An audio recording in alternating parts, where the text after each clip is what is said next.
ಮಕ್ಕಳ ಅಶ್ಲೀಲ ಚಿತ್ರಗಳನ್ನು ಸಾಮಾಜಿಕ ಜಾಲತಾಣದಲ್ಲಿ ಹಾಕುವ ಬೆದರಿಕೆ ಆರೋಪಿ ಬಂಧನ. ಹುಣಸೂರು ಗ್ರಾಮಾಂತರ ಠಾಣೆಯ ಪೊಲೀಸರ ಯಶಸ್ವಿ ಕಾರ್ಯಾಚರಣೆ. ಹೌದು, ವಾಟ್ಸ್ಆಪ್ ಮೂಲಕ ಗೃಹಿಣಿಯನ್ನು ಪರಿಚಯ ಮಾಡಿಕೊಂಡು ಅವರ ಹೆಣ್ಣು ಮಕ್ಕಳ ಫೋಟೋಗಳನ್ನು ಅಶ್ಲೀಲವಾಗಿ ಎಡಿಟ್ ಮಾಡಿ ಸಾಮಾಜಿಕ ಜಾಲತಾಣದಲ್ಲಿ ಅಪ್ಲೋಡ್ ಮಾಡುವುದಾಗಿ ಬೆದರಿಕೆ ಹಾಕಿ ಬ್ಲಾಕ್ ಮೇಲ್ ಮಾಡುತ್ತಿದ್ದ ಕಿರಾತಕನನ್ನು ಬಂಧಿಸುವಲ್ಲಿ ಹುಣಸೂರು ಗ್ರಾಮಾಂತರ ಪೊಲೀಸರು ಯಶಸ್ವಿಯಾಗಿದ್ದಾರೆ.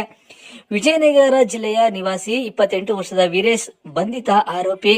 ಗೃಹಿಣಿ ನೀಡಿದ ದೂರಿನ ಆಧಾರದ ಮೇರೆಗೆ ತಂಡ ನಿರ್ಮಿಸಿ ಕಾರ್ಯಾಚರಣೆ ನಡೆಸಿದ ಹುಣಸೂರು ಗ್ರಾಮಾಂತರ ಪೊಲೀಸರು ಗದಗ ಜಿಲ್ಲೆಯಲ್ಲಿ ಆರೋಪಿಯನ್ನು ಪತ್ತೆ ಮಾಡಿ ಬಂಧಿಸಿದ್ದಾರೆ.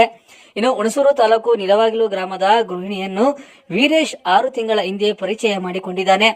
ನಯವಾದ ಬಣ್ಣದ ಮಾತುಗಳಿಂದ ಅವರ ಕುಟುಂಬದ ಮಾಹಿತಿ ಪಡೆದುಕೊಂಡಿದ್ದಾನೆ. ಪತಿಯನ್ನು ಕಳೆದುಕೊಂಡಿದ್ದ ಗೃಹಿಣಿ ನಯವಂಚಕನ ಮಾತಿಗೆ ಮರಳಾಗಿ ಮಾಹಿತಿ ನೀಡಿದ್ದಾರೆ. ಅವರ ವಾಟ್ಸ್ಆಪ್ ಸ್ಟೇಟಸ್ನಲ್ಲಿದ್ದ ಫೋಟೋಗಳನ್ನು ಸ್ಕ್ರೀನ್ ಶಾಟ್ ತೆಗೆದುಕೊಂಡು ತನ್ನ ವಾಟ್ಸ್ಆಪ್ ಸ್ಟೇಟಸ್ಗೆ ಹಾಕಿಕೊಂಡಿದ್ದಾನೆ.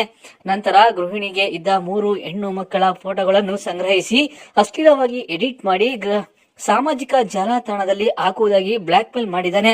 ಅಲ್ಲದೆ ಸಂಬಂಧಿಕರ ಮೊಬೈಲ್ ನಂಬರ್ಗಳನ್ನು ಸಂಗ್ರಹಿಸಿ ಅವರಿಗೂ ಅಶ್ಲೀಲ ಫೋಟೋಗಳನ್ನು ಹಾಕುವುದಾಗಿ ಬೆದರಿಸಿದ್ದಾನೆ. ಈತನ ಕಿರುಕುಳಕ್ಕೆ ಬೇಸತ್ತ ಗೃಹಿಣಿ ಹುಣಸೂರು ಗ್ರಾಮಾಂತರ ಪೊಲೀಸರ ಮೊರೆ ಹೋಗಿದ್ದರು. ಇನ್ನು ಎಸ್ಪಿ ವಿಷ್ಣುವರ್ಧನ್ ಹಾಗೂ ಅಡ್ಮಿಷನಲ್